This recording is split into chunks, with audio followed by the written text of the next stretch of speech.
Halo, selamat datang di Sekolah Online Teknik Otomotif. Kali ini saya akan menjelaskan tentang bagaimana cara menghitung diameter baut dari mekanisme sambungan atau dalam bahasa Inggris couplings.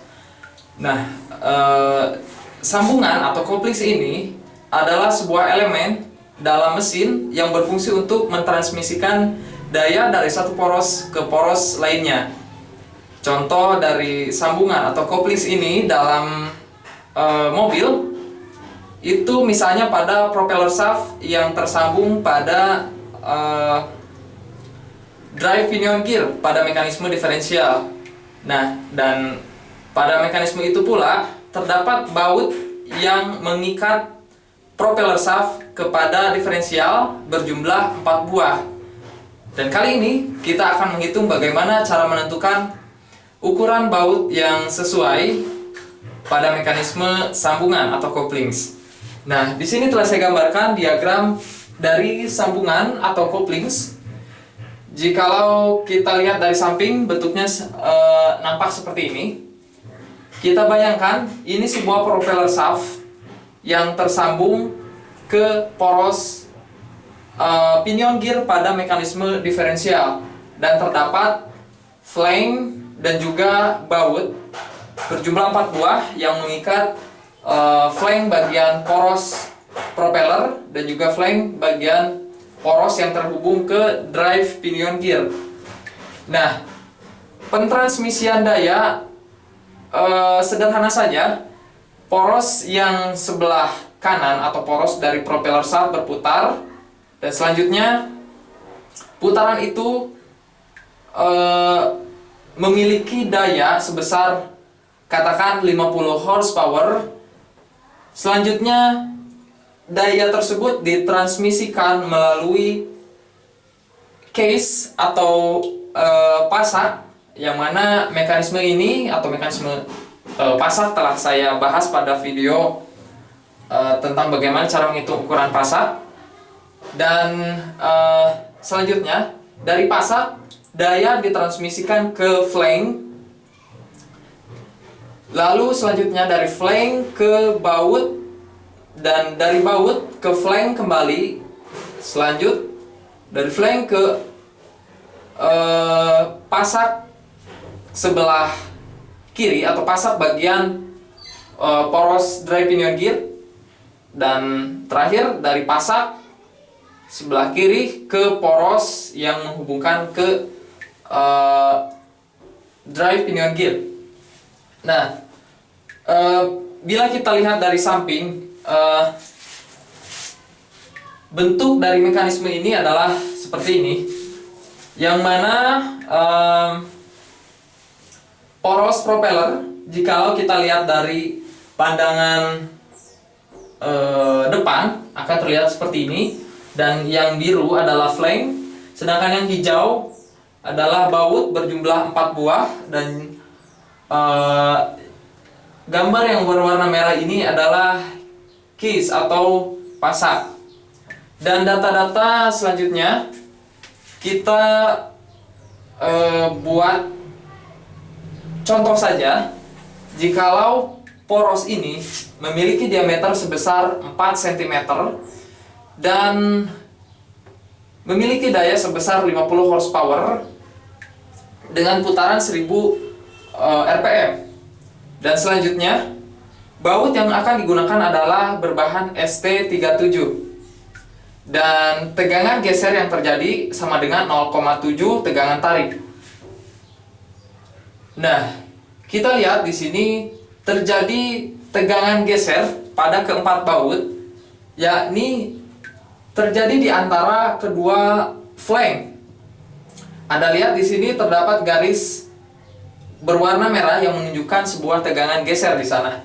Nah, selain itu tegangan geser juga terjadi pada case atau pasak di sana, tapi tidak akan saya hitung kembali karena Anda dapat mencoba menghitungnya dengan merujuk pada bagaimana cara menghitung ukuran pasak pada video saya yang lainnya.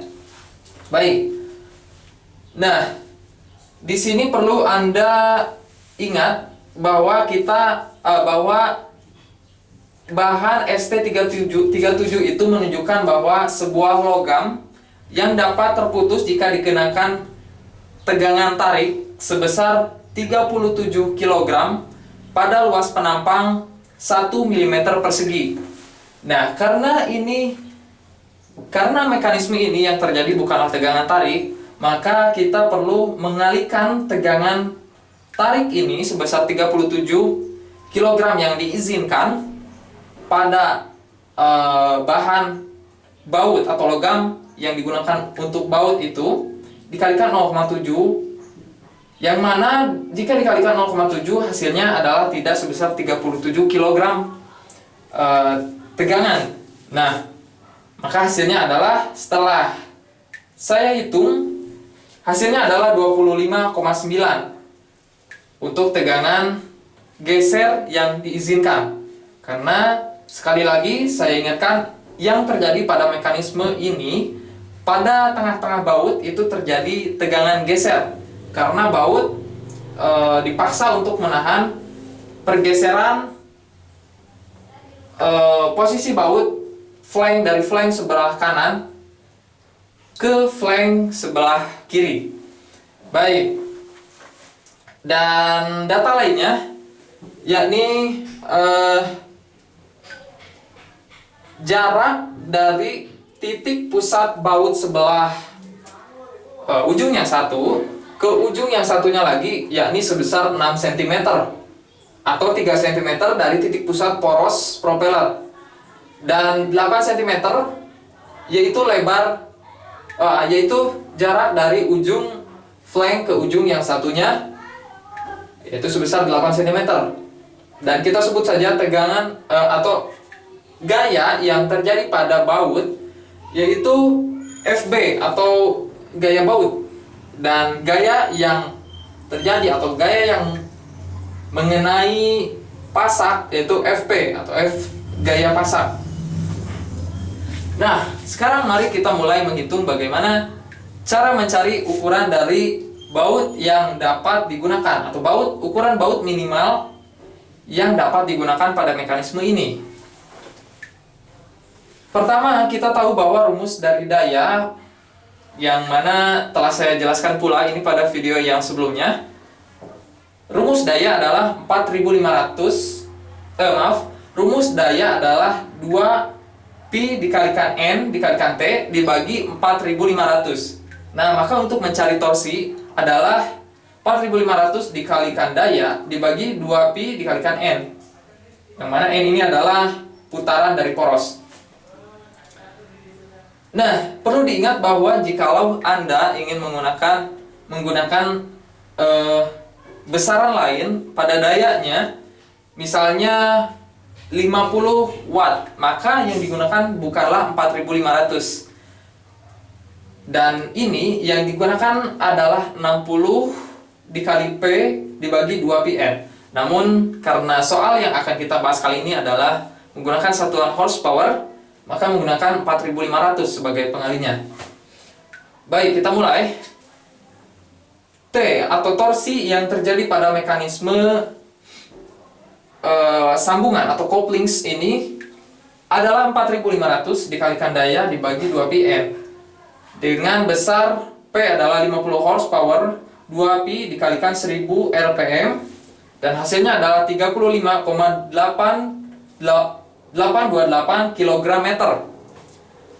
Nah, selanjutnya kita telah tahu bahwa torsi yang terjadi pada mekanisme ini adalah sebesar ini. Maka kita dapat mengetahui besarnya gaya yang terjadi pada jarak tertentu dari titik pusat poros ini. Nah, pertama kita cari gaya baut, karena jelas kita akan mencari diameter baut, maka kita akan mencari gaya yang terjadi pada baut, gaya yang terjadi pada keseluruhan baut. Kita tahu bahwa rumus dari torsi adalah gaya dikalikan jarak. Maka untuk mencari gaya, adalah torsi dibagi dengan jarak. Nah, kita mendapat jarak atau dengan notasi SB ini adalah jarak dari titik pusat poros ke titik pusat baut itu ditempatkan. Nah, jika jarak antar titik pusat baut adalah 6 cm, maka jarak dari titik pusat poros ke titik pusat baut adalah 6 cm dibagi 2, yaitu 3 cm. Nah, karena kita menggunakan satuan meter, maka kita perlu mengkonversikannya dari cm ke meter. 3 cm adalah 0,03 meter. Dan selanjutnya kita hitung 35,828 dibagi 0,03, kita dapat gaya yang terjadi pada baut yaitu sebesar 1194,268 kg. Nah, dari sini kita dapat menghitung berapa luas total dari luas permukaan baut secara keseluruhan dengan menggunakan besaran yang ada, yakni dari gaya yang terjadi dibagi dengan tegangan geser. Nah, luas permukaan total dari baut, luas permukaan keempat baut itu adalah kita tahu bahwa rumus dari tegangan adalah gaya dibagi dengan luas penampang. Maka untuk mencari luas penampang adalah gaya dibagi dengan tegangan. Nah, di sini tegangan yang terjadi adalah tegangan geser. Maka rumusnya adalah luas permukaan geser baut secara keseluruhan total, yakni gaya yang terjadi pada baut dibagi dengan tegangan yang diizinkan pada bahan baut. Maka besarnya adalah 1194,268 dibagi 25,9, yaitu 46,11 mm. Dan ini adalah luas keseluruhan dari keempat baut itu. Nah, karena kita akan mencari berapa diameter dari satu baut saja, maka selanjutnya kita bagi luas permukaan geser baut secara keseluruhan ini dibagi dengan 4, dan hasilnya adalah 11,528 mm persegi. Dan ini adalah luas permukaan geser sebuah baut dari mekanisme sambungan atau couplings ini. Nah, selanjutnya kita lanjut mencari diameter baut yang akan digunakan. Dan kita tahu bahwa rumus dari luas lingkaran adalah pi per 4d kuadrat. Dan di sini luas yang kita dapat adalah 11,528 sama dengan pi per 4d baut kuadrat. Dan selanjutnya kita pindah ruas, maka rumusnya menjadi diameter baut sama dengan akar 11,528 dikali 4 dari sini dibagi dengan pi, dan hasilnya adalah akar 14,678. Dan nilai ini kita akarkan, kita dapat hasil 3,83 mm. Dan ini adalah diameter minimal dari baut yang akan digunakan pada mekanisme sambungan atau couplings.